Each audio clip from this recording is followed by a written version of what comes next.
Sebenarnya dulu dipaksa ya. Mohon maaf ya, nggak ada anak-anak kecil yang mau disuruh menghafal gitu kan. Hah? Badan? Badan? Apa sih? Monyet? Ma. Ma? Baba? Apa sih?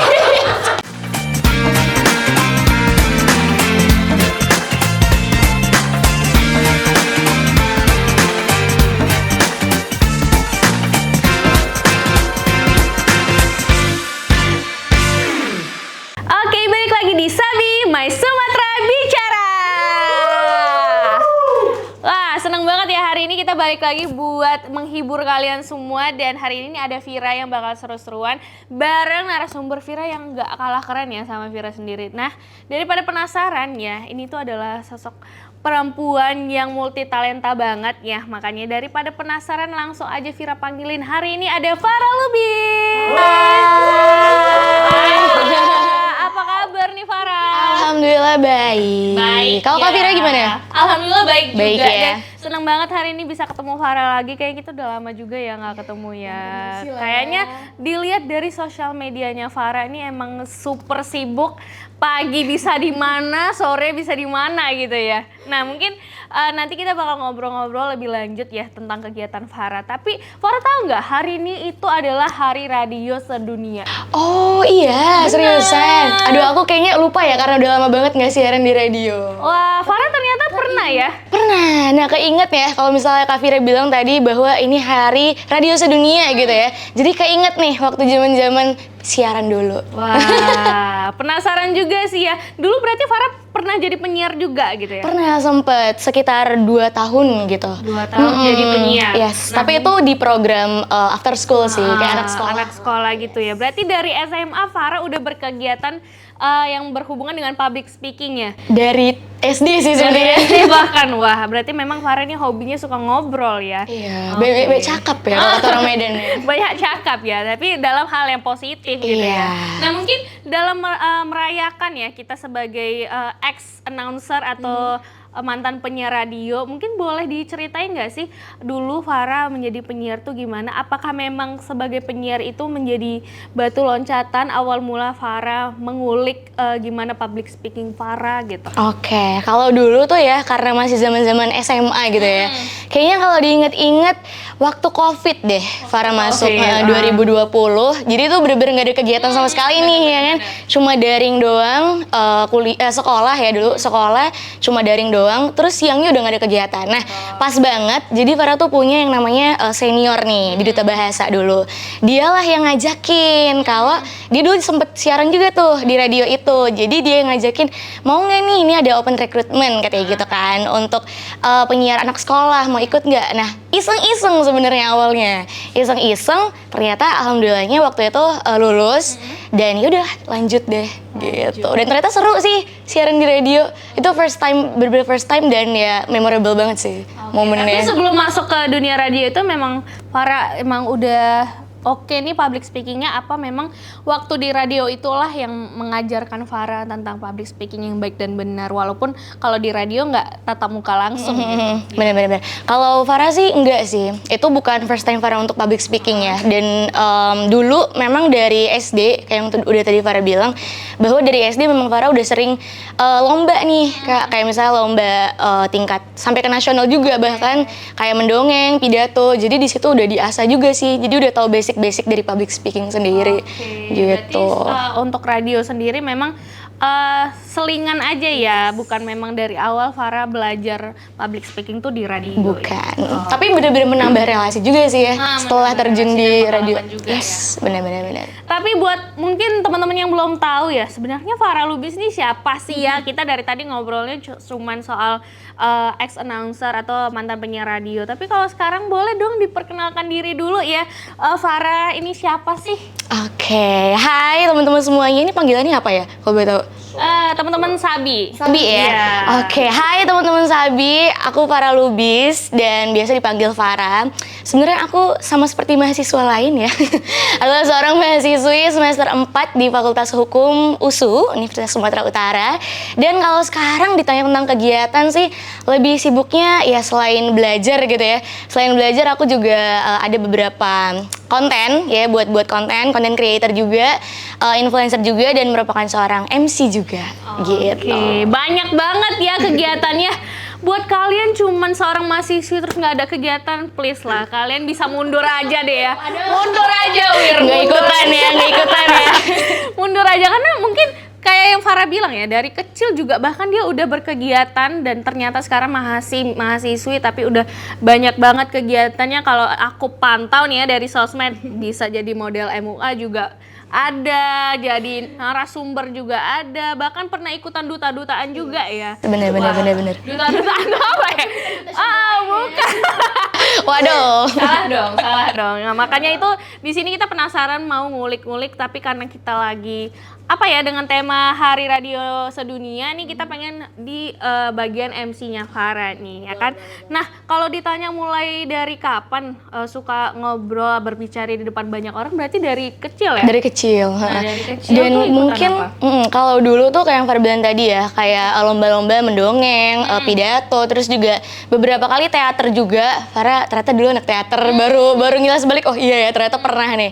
Terus juga dulu sebenarnya kalau untuk tampil sendiri nih ya Kak, dari TK kita di TK kita tuh emang sering ngadain lomba gitu antar ya anak-anak siswa-siswa TK di situ lah gitu. Jadi kalau untuk dibilang suka ngobrol sebenarnya dari dulu sih. Udah nampil gitu. Didorong sama mama. Sebenarnya dulu dipaksa ya. Mohon maaf ya, nggak ada anak-anak kecil yang mau disuruh menghafal gitu kan. Betul. Dan yang paling males tuh itu sih dulu, menghafal teks itu paling males banget sih dulu. Oke, tapi jadi kepake ya sampai sekarang ya? Alhamdulillah sih iya ya. Thanks to mama ya. Thank you mom. Oke, nah kalau di sekarang nih, walaupun memang kalau event itu udah mulai jarang ya untuk MC, tapi kita juga penasaran nih untuk di bidang MC nih.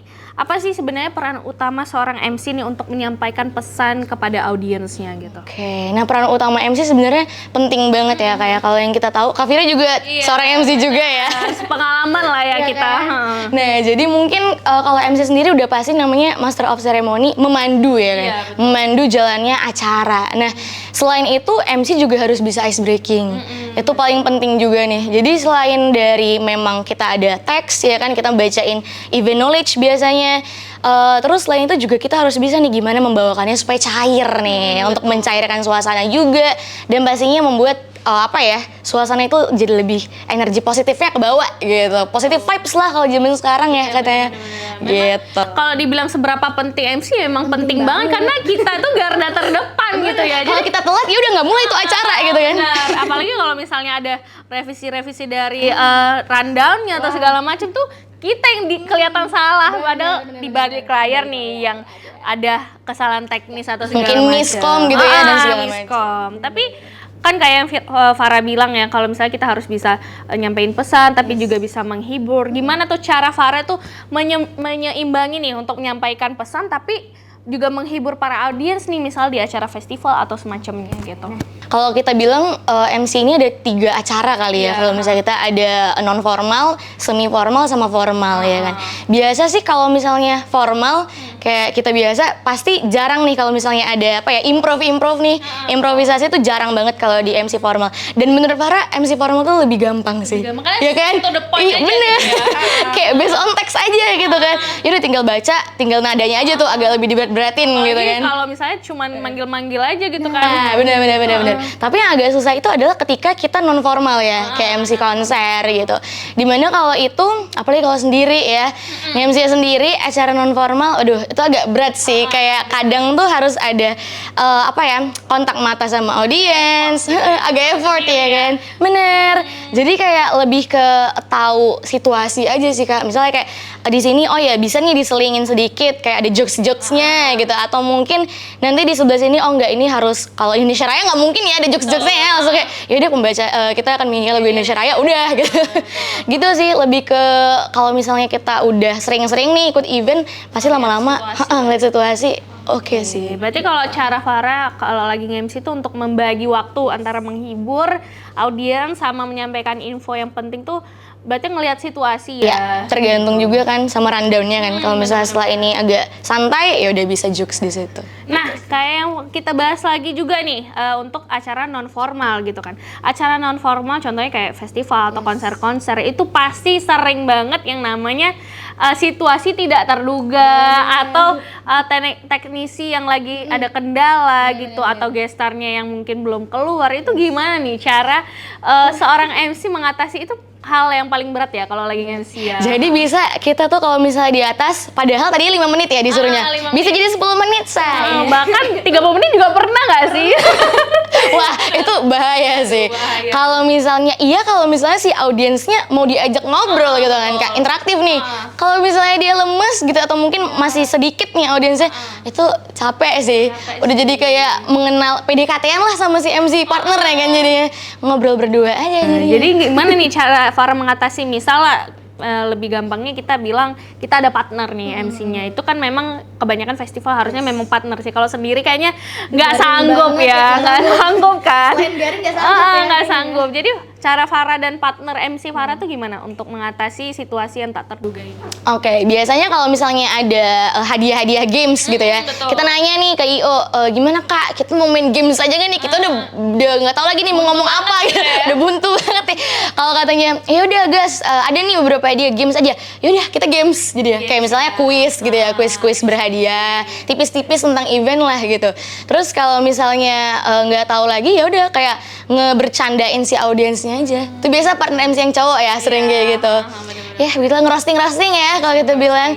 Atau mungkin kita flooring biasanya biar nggak kebanyakan di atas. Ngobrol-ngobrol langsung atau cek situasi ada tenan apa aja gitu ya, bener ya? Udah makanin ini, aduh bacot aja lah ya di situ. Kayaknya kalau misalnya durasinya panjang diulang-ulang aja kan, diulang-ulang. Event knowledge juga ya, say thanks to sponsor, ini, udahlah begitulah ya. Ya, mungkin itu dia mungkin kalau misalnya acara konser yang mungkin ada kendala dari artisnya atau bahkan dari teknisi orang belakangnya gitu harus memang pandai-pandai gitu ya untuk menghadapinya. Nah, kalau misalnya tadi kita cara mengatasi situasi yang tak terduga nih. Tapi kalau misalnya cara memastikan nih, misal kita lagi di event yang harus menyampaikan ada adlibs dan segala macam. Gimana tuh cara Farah tuh memastikan nih pesan yang Farah sampaikan tuh memang tersampaikan dan terdengar nih sama audiens yang ada. Oke. Kalau misalnya kita balikin lagi ya Kak, kayak ke kalau kita jadi audiens gitu ya. Kalau misalnya si orang yang ngomong ini kaku banget nih bawainnya ya kan. Maksudnya kayak ya udah flat aja yang penting tersampaikan gitu ya misalnya. Kayak apa? Terlalu cepat lah mungkin speed ngomongnya atau temponya. Nah, di situ tuh Farah langsung ngerasa kan kayak kalau misalnya Farah ngedengerin orang public speaking kayak gitu bosenin banget. Pasti nggak masuk ya ke otaknya beliau ya. Caranya gimana nih supaya kayak mereka tuh stay di depan stage buat dengerin kita gitu. Kalau Farah pribadi sih biasanya lebih ke mainin nada. Jadi kayak intonasi gitu kan. Jadi kayak misalnya bacain adlibs ya, kayak misalnya iklan-iklan apa. Ya udah Farah tinggal kayak mainin nadanya aja. Jadi jangan sampai dia tuh datar gitu. Jangan sampai flat, ada yang mungkin penekanannya di mana atau mungkin ada yang agak rendahnya nadanya di mana gitu. Intonasinya dimainin. Terus juga sama pelafalan. Jadi bener-bener kayak pronounce-nya kita tuh harus bener-bener tepat gitu kan, nggak boleh sampai kebelit-belit gitu. Orang udah adalah males gitu kan. Apalagi kalau misalnya speed ngomong kita. Nah ini Farah kadang-kadang tuh karena kebawa sama MC festival, biasanya speednya lebih cepet kayak gini contohnya nih ngomongnya. Nah itu harus lebih ini lagi sih, nanti bisa belajar lagi ya. Berarti kalau misalnya formal sama non formal tuh speednya juga bisa harus dibedain juga ya. Iya sih, kalau formal lebih agak harus lambat gitu ya. Terus kayak suara kita kayak lebih Bapak Ibu.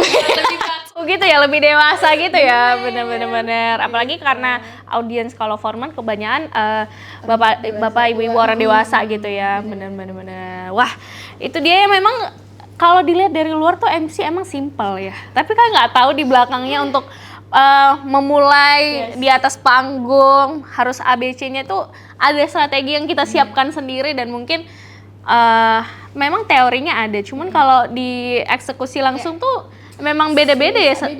Masing-masing MC tuh disesuaikan sama kriterianya masing-masing mau mulai dari mana gitu ya, bener-bener.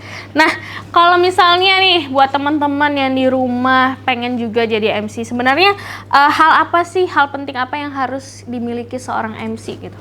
Ini basic banget ya kalau misalnya para bilang percaya diri gitu ya. Aduh, kayak basic banget ya. Kayak ya udahlah, semua orang juga dituntut harus pede gitu kan. Tapi percaya diri yang dimaksud di sini menurut Farah ya, bagi Farah sendiri sih lebih ke menguasai si materi ini sih. Karena itu yang agak apa ya, dibilang susah enggak juga, tapi kadang-kadang tuh tricky gitu. Kita kayak sepele gitu ya. Kadang ada miss gitu kan. Oh, ternyata kata CEO-nya begini, bukan kayak yang di pikiran kita gitu kan. Jadi kadang percaya diri di sini adalah ketika kita tuh udah menguasai sih. Kalau misalnya kita udah menguasai si event ini gitu ya, dan juga mungkin cue card-nya, pasti kan kita gampang ya untuk membawakannya gitu kan, lebih santai juga, lebih chill lah gitu kalau misalnya kita bilangnya. Terus juga selain itu lebih ke vokal sih Kak. Itu penting banget sih. Karena kadang tuh kalau misalnya Farah yang kayak Farah bilang tadi ya, kayak memposisikan sebagai audiens. Kadang tuh kayak misalnya dosen aja nih misalnya ya, dosen ngomong di depan kelas.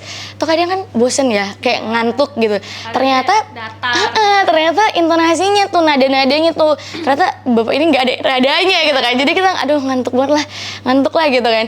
Nah, tapi ternyata itu tuh yang harus juga dipelajari oleh seorang MC gitu. Selain kita juga bisa membaca situasi gitu ya. Kadang-kadang kan kita pakai kode ya kalau sama IO ya kan. Ini Harus paham gitu. Oh ini oke gitu kan, langsung gitu sih. Lebih aware juga. Selain yang harus percaya diri itu sebenarnya muncul dari penguasaan materi dan juga pelafalan ya. Kadang kalau typo sedikit aja tuh sebenarnya didengar jelek ya. Tapi di saat itulah kita bisa menghadapinya tuh misalnya di improve sendiri gitu ya. Dijoksin gitu ya. Dijoksin. Kalau salah tuh jangan panik gitu ya, jangan panik, langsung di-improve aja gitu ya. Wah, itu dia kalau ngobrolin soal MC ya. Mungkin yang terakhir nih, dari kegiatan-kegiatan Farah yang super banyak nih ya, misal dari model MUA, terus juga jadi duta-dutaan, MC atau mahasiswi bahkan ya. Kegiatan yang mana sih? Ya, content creator juga bahkan ya. Yang paling Farah nyaman dan enjoy ngelakuinnya tuh apa nih? Kegiatan yang mana? Yang paling nyaman dua sih ya, MC sama content creator. Karena jelas ya. Jelas gitu. Jelas ya, selain karena jelas cuannya ya. Itu juga kalau misalnya MC kan kita paling ya event nggak sampai, ya adalah seharian gitu kan. Tapi misalnya bisa ada waktunya nih, rentang waktunya bener-bener terjadwal kan Kak. Misalnya kayak dari jam sekian sampai jam sekian gitu. Jadi Farah bisa tahu nih gimana sama kegiatan lain, menyesuaikannya. Dan juga ya itulah, selain cuannya juga jelas. Dan itu suka Farah, memang karena Farah suka ngomong kan, dan juga suka nampil gitu. Selain itu content creator, kenapa? Karena content creator waktunya fleksibel banget. Kakak juga kan creator kan, fleksibel banget parah. Jadi kayak misalnya ya udah mau visit kapan aja, kita bilang besok gimana di jam sekian gitu, dan dia nggak ada bisa disesuaikan, dan dia nggak ada harus kayak yaudah lu harus 2 jam gitu di situ misalnya, nggak ada kan, kayak bebas aja, ya udah selesai ngonten ya udah bisa cabut gitu, bisa kegiatan yang lain. Bener gitu sih. Wah, mungkin kalau teman-teman mahasiswi dan mahasiswa di rumah bisa dicoba kali ya, mulai dari kayak content creator yang fleksibel atau bahkan sampai yang kayak model, bisa dicoba aja bisa. Kan kita pengalaman juga ya. Pengalaman. Oke, kalau ngomongin soal pengalaman nih ya, sebagai MC tuh pasti super banyak ada pengalaman yang seru, bahkan sampai yang memalukan. Tapi kita penasaran nih ya, ada nggak sih pernah ngalamin pengalaman MC yang benar-benar memalukan atau mungkin yang sangat-sangat diingat lah. Aduh, kok bisa gini aku ya gitu loh. Pernah nggak sih Farah? Kalau MC sejauh ini belum ya, jangan sampai ya. Tapi nggak apa-apa sih ya untuk cerita juga ya. Iya, nggak apa-apa sih. MC sejauh ini belum. Cuma yang pernah itu adalah presenter. Jadi dulu tuh Farah pernah waktu SD ya, umur 9 tahunan gitu, kelas 4. Itu pernah jadi presenter di TVRI Sumut waktu itu kan, di acara Warta Dunia Anak lah gitu. Jadi itu isinya tuh tentang kayak info-info tentang anak gitu yang ada di Sumatera Utara terutama. Nah, waktu itu first time banget nih kan, bener-bener kayak hari pertama shoot Dan itu live loh kak. Kakak bayangin anak umur 9 tahun live, nggak ada prompter. Jadi kita disuruh ngafal teks, ya kan?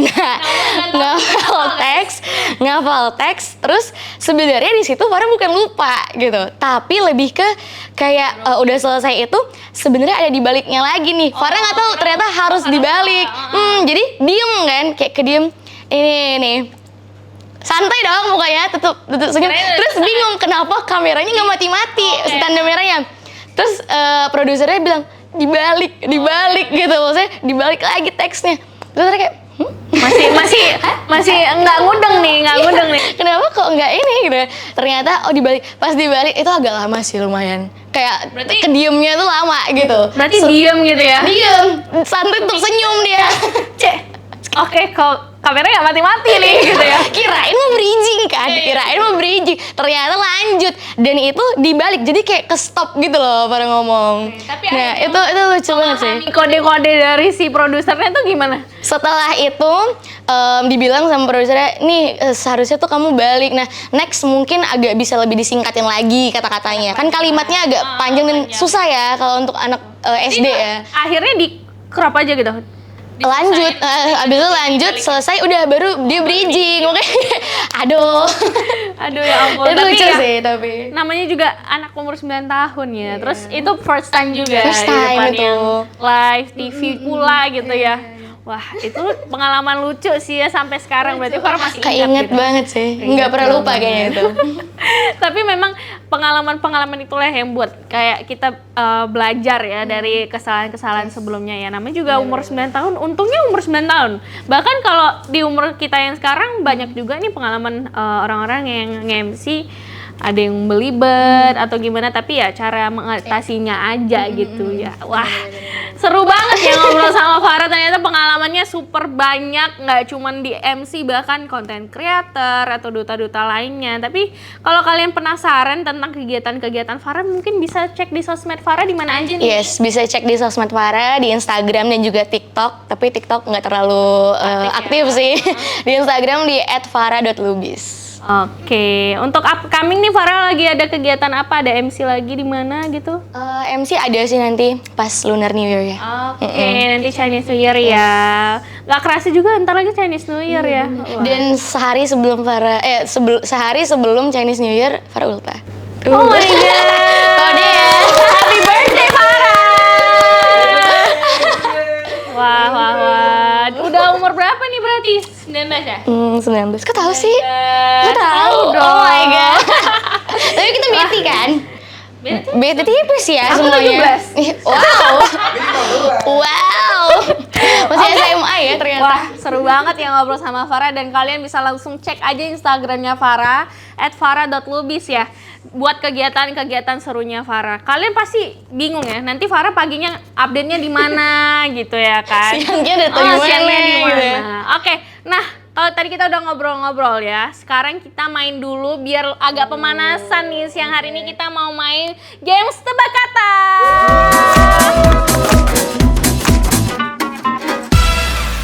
Oke, jadi ini aku udah hidupin lagu sekencang-kencangnya. Nah, nanti aku kasih tahu Farah harus nebak 2 atau 3 kata dengan melihat mimik mulut saya, oke? Let's go. Kata yang pertama. Oke. Kodok. Hah? Pingsan.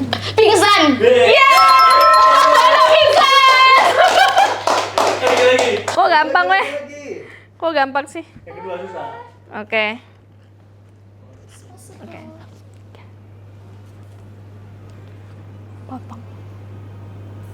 Potong. Rambut. Bebek. Wah, ternyata ilmunya sangat canggih guys. Yang terakhir Dia ya. ada tungki ya bisa dia. Kasih kata lagi. Oke. Kata ketiga. Monyet. Makan. Badak.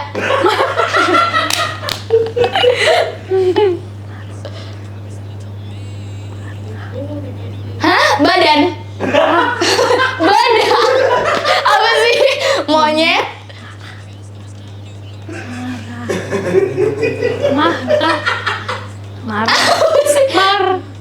Apa? Marah. Pagi. Marah. Badan. Monyet. Marah. Gatal. Ini baru agak susah. Marah. Baja. Marah. Ba. Baba. Apa sih? Marah. Ba.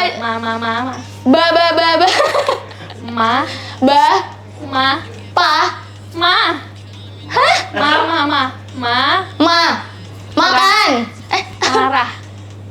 Marah. Manjat. Apa sih? Gestur. Marah.